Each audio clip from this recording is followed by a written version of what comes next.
আমি একটা পুলিশকে একবার দালাল বলেছিলাম। আমি কিন্তু পুলিশদেরকে দালাল বলি না, পুলিশ আমাদের সামাজিক বন্ধু, পুলিশকে বন্ধু সহযোগিতা কথা সব সময় বলি। যাক, একটা পুলিশকে একবার দালাল বলেছিলাম, সেই জন্য আমার বাড়িতে নোটিশ চলে এসেছিল, আমার নামে মামলা হয়ে গেছিল। আমি কিন্তু জামিন নিইনি, আমি বলছি আমি ওই মামলায় জামিন নিই। অন্য মামলায় অনেকে জামিন নিচ্ছি, অনেক মামলা ইচ্ছা করে জামিন নিইনি, ওই মামলাটা জামিন নিইনি। কারণ আমি দালালকে দালাল বলেছি, তাতে মামলাতে জেল খাটতে হয়, আমি জেলে গিয়েও বলবো, জজের সামনেও বলবো ও দালাল, ওই জন্য দালাল বলেছি। আমি দালালি করেছে। আর অন্য পুলিশের হয়ে কথা বলেছি, অমিতাভ মালিক না নন্দী আমাদের দার্জিলিং এ গুলি করে মেরেছিল সাব ইন্সপেক্টরকে। হ্যাঁ ঠিক আছে, তার পাশে আমরা দাঁড়িয়েছি, পরিবারের পাশে আমরা দাঁড়িয়েছিলাম। এমনি যারা পুলিশের আছে তাদের পাশে আমরা সবসময় আছি। দেখ, আমি গুটি কয়েক কথা বলছি, যে শুভেন্দু অধিকারী এত হিংসা ছড়াচ্ছে, ওকে এতক্ষণ জেলের মধ্যে রাখা দরকার ছিল তো, কেন জেলের মধ্যে রাখেনি ভাই বলুন? আমার তৃণমূল ভাইরা যারা দূরে শুনছেন তাদের কাছে ছেড়ে দিচ্ছি, যদি শুভেন্দু অধিকারী হিংসাত্মক কথা বলা ছেড়ে দেয়, তাহলে আমরা আর বিজেপিকে নিয়ে চর্চা করব, কেউ বিজেপিকে কেউ ভয় পাবো? অ্যাকচুয়ালি এটা তো ভয় দেখানো হচ্ছে। কি বললো? ক্ষমতায় আসলে তৃণমূলের যে সমস্ত মুসলিম এমএলএরা থাকবে তাদেরকে চাংতুলা করে রাস্তায় ফেলে দেবে। কম বড় কথা? ও সাহস পেল কোথা থেকে? ওকে সাহস কে দিল? এই বলার দ্বিতীয়বার সাহস পেত না? ওনার ঘাটটা ধরে উনাকে ধরে জেলের মধ্যে রাখা দরকার ছিল, যে তুমি একজন নির্বাচিত জনপ্রতিনিধিকে এই রকম তুমি বলতে পারো না। মানুষের ম্যান্ডেট নিয়ে যে বিধানসভার মধ্যে আসবে, তুমি তাকে বাইরে বার করার তোমার হাতে ক্ষমতা নাই, তুমি অপব্যবহার করতে তুমি বলছো ক্ষমতার, তোমাকে এখনই জেলের মধ্যে পাঠিয়ে দেবো। জেলের মধ্যে রাখা দরকার ছিল তো, কেন রাখেনি? রাখলেই তো আপনি ভয় পাবেন কি? ওই কথাটা আপনারই বুথে আলোচনা হচ্ছে, দেখেছিস এখন ওরা ক্ষমতায় নাই, তাই যদি বলে মুসলমান বিধায়কদেরকে বিধানসভা থেকে চাংতুলা করে বার করে দেবে, যদি ক্ষমতায় আসে তোকে আমাকে কিন্তু ঘরে থাকতে দেবে না বলে ভয় দেখাচ্ছে না। তাহলে কি করতে হবে? দিদির হাতটা শক্ত করো। উল্টে এই জায়গায় আমাদেরকে বলতে হবে, দিদির হাত তো 2021-এ শক্ত করলাম আমরা, 2016-তে শক্ত করলাম, 2021-এও শক্ত, 11-ই শক্ত করলাম, 3বার তো দিদির হাত শক্ত করেছি। পার্লামেন্ট ইলেকশনে 2বার তো শক্ত করেছি, 3বার শক্ত করেছি, 14, 19, 24। আর কতবার শক্ত করতে হবে রে ভাই? এবার তো মমি হয়ে যাবে রে, মানে কি বুঝতে পারছো না? স্ট্যাচু হয়ে যাবে। যতবার শক্ত করলাম আমরা কি দেখলাম? ভুল বললে আমাকে বলবেন, শুধরে নেব।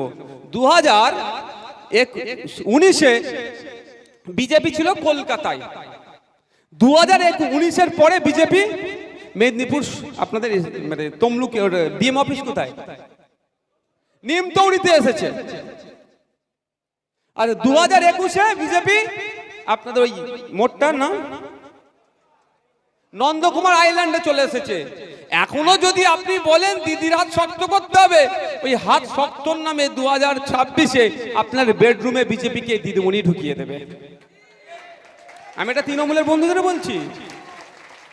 এই কদিন আগে তৃণমূলের 3টে লেভেলের জেলা প্রেসিডেন্ট ঘোষণা হয়েছে, মাদার, যুব আর ওদের শ্রমিক ইউনিয়নের। দিয়েছে তো সাইজ করে। কটা পদ পেয়েছে মেদিনীপুরের মানুষ?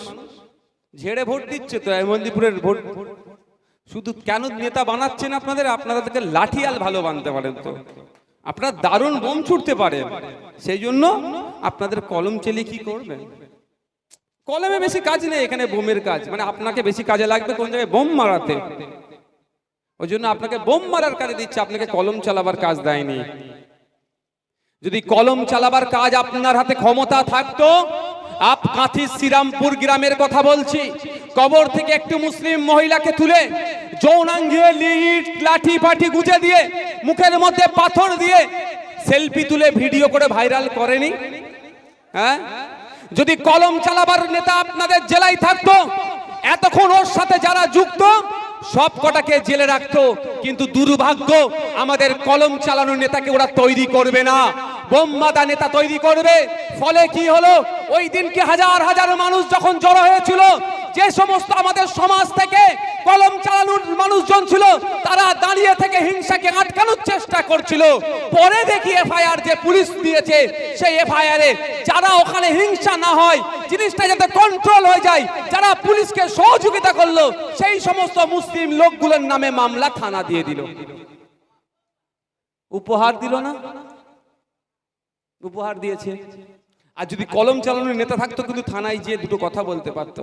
সব তো বোমবাদা নেতা, সবার নামে মামলা হয়ে আছে। ওই আবু, ওনার নামটা কি বলেন না, মমতা ব্যানার্জির নির্বাচনী এজেন্ট ছিল আবু সুফিয়ান সাহেব, কি ক্ষমতা আছে বলার ক্ষমতা আছে? উনি তো জেলার সভাধিপতি ছিলেন। যে শ্রীরামপুরের ঘটনাতে নিরীহ মুসলিমদেরকে গ্রেফতার করা না হয় এতটুকু বলার ক্ষমতা নাই। কেন? খোঁজ নিয়ে দেখুন, পেন দিলে ভেঙে ফেলবে সই করতে গেলে। ওই রকমকে নেতা বানাবে, আরাবুলকে নেতা বানাবে, শওকতকে নেতা বানাবে। ওই জন্য নওশাদকে ডাউন করতে হবে। সমস্যাটা এখানে বুঝতে হবে। আমি এখানে বলছি এই নন্দকুমারে তৃণমূল মুসলমানদের যারা শিক্ষায় বেশি তারাও করে, যারা শিক্ষায় কম তারাও করে, কিন্তু নেতা কাকে বানিয়ে রেখেছে দেখুন। একটু চোখটা বন্ধ করে নিজের এলাকার কথা ভাবো, কেন করেছে? এই জন্যই। দেখ, ফিরে আসি কাশ্মীরের, ভালোই গরম হচ্ছে। কাশ্মীরের পেহেলগাঁওতে 26 জন মানুষকে, নিরীহ হিন্দু মানুষকে শহীদ করলো কে, খুন করলো কে? অভিযোগ এরা বলছে পাকিস্তান থেকে সন্ত্রাসবাদীরা এসে খুন করলো। খুন করার 2-1 দিন শুভেন্দু বাবু খুব চিৎকার করছিল, দেখেননি? এয়ারপোর্টে গিয়ে কেমন লাফালাফি করছিল, কেমন লাফালাফি করছিল। আমি তো ভয় পেয়ে যাচ্ছিলাম, বাবা যে কোনো সময় অঘটন ঘটে যেতে পারে, বয়সও তো হয়েছে। যা হাত পা ছুটছিল। তারপর আমরা মাইক ধরা শুরু করলাম, আমরা আইএসএফ আমরা মাইক ধরা শুরু করলাম। আমরা মাইক ধরি প্রথমেই শুভেন্দু অধিকারীকে জিজ্ঞাসা করলাম যে তোমার দল, বর্তমান দল 2014 সালে বলেছিল হিন্দু খাতরে মে হ্যায়, হিন্দুরা আমাকে ভোট দাও, হিন্দুদেরকে বিপদ থেকে আমরা মুক্ত করব। ভারতবর্ষের ইতিহাসে শিখ হওয়ার জন্য ধর্ম দেখে খুন করেছে, ভারতবর্ষের ইতিহাসে মুসলমান হওয়ার জন্য ধর্ম দেখে খুন করেছে, ভারতবর্ষের ইতিহাসে খ্রিস্টান হওয়ার জন্য ধর্ম দেখে খুন করেছে, ভারতবর্ষের ইতিহাসে ছোট পিছিয়ে বর্গের হওয়ার জন্য দলিতকে খুন করেছে, ভারতবর্ষের ইতিহাসে আদিবাসী হওয়ার জন্য তাকে খুন হতে হয়েছে। কিন্তু ভারতবর্ষের ইতিহাসে আজও পর্যন্ত ছিল না যে হিন্দু হওয়ার জন্য জঙ্গিরা এসে দেখে দেখে হিন্দুকে খুন করেছে। তোমরা 2014 সালের আগে বলেছিলে হিন্দু খাতরে মে হ্যায়, আমাকে ভোট দাও, আমি হিন্দুদেরকে বিপদ মুক্ত করব। কিন্তু তোমাদের আমলে হিন্দুদেরকে বেছে বেছে কেন খুন করলো? আগে শুভেন্দু অধিকারীকে জবাব দিতে হবে। জবাব চাইবেন না? আমরা মেদিনীপুরের মানুষ শুভেন্দু অধিকারীকে বারবার প্রশ্ন করব, তোমার যে মুখ্যমন্ত্রী আছে, তোমার যে প্রধানমন্ত্রী আছে, তুমি তাকে তো হিন্দু হৃদয় সম্রাট বানিয়েছো, হিন্দুদের রক্ষাকর্তা বানিয়েছিলে। সেই হিন্দুদের রক্ষাকর্তা হয়ে হিন্দুদের 26টা হিন্দুকে কেন রক্ষা করতে পারলো না? আগে তোমার প্রধানমন্ত্রীকে উত্তর দিতে হবে। যখনই আমরা বলতে শুরু করলাম শুভেন্দু বাবু তখন ভয়েস কমতে শুরু করলো।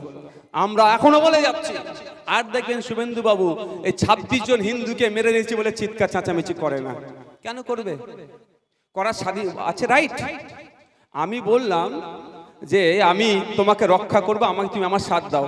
সাথ দিয়ে আপনি আমাকে প্রধানমন্ত্রী চেয়ারে বসিয়ে দিলেন, আর আপনার উপরে অ্যাটাক হচ্ছে, আর আমি ভোট প্রচারে ব্যস্ত। কি বলছি বুঝে আসছে কিনা আসছে না ভাই? এই যে কাশ্মীরে 5 মিটার 10 মিটার ছাড়া ছাড়া সেন্ট্রাল ফোর্স থাকে, সেই কাশ্মীরে যারা ঘুরতে গিয়েছে জিজ্ঞাসা করবেন, বাচ্চারা যায় না ঘুরতে, সাথে খেলনা বন্দুকও নিয়ে যেতে দেয় না। আর সেখানে পাকিস্তানের বর্ডার থেকে যেখানে ঝামেলা হয়েছে, যেখানে আমাদের ভাইদেরকে খুন করেছে, প্রায় 300 কিলোমিটার দূর, সেখানে এসে বড় হাতিয়ার নিয়ে ঢাই ঢাই করে ধর্ম দেখে দেখে গুলি করে আবার গায়েব হয়ে গেল। ওই আসার সুযোগ কে দিল? কোন গাদ্দাররা দিল?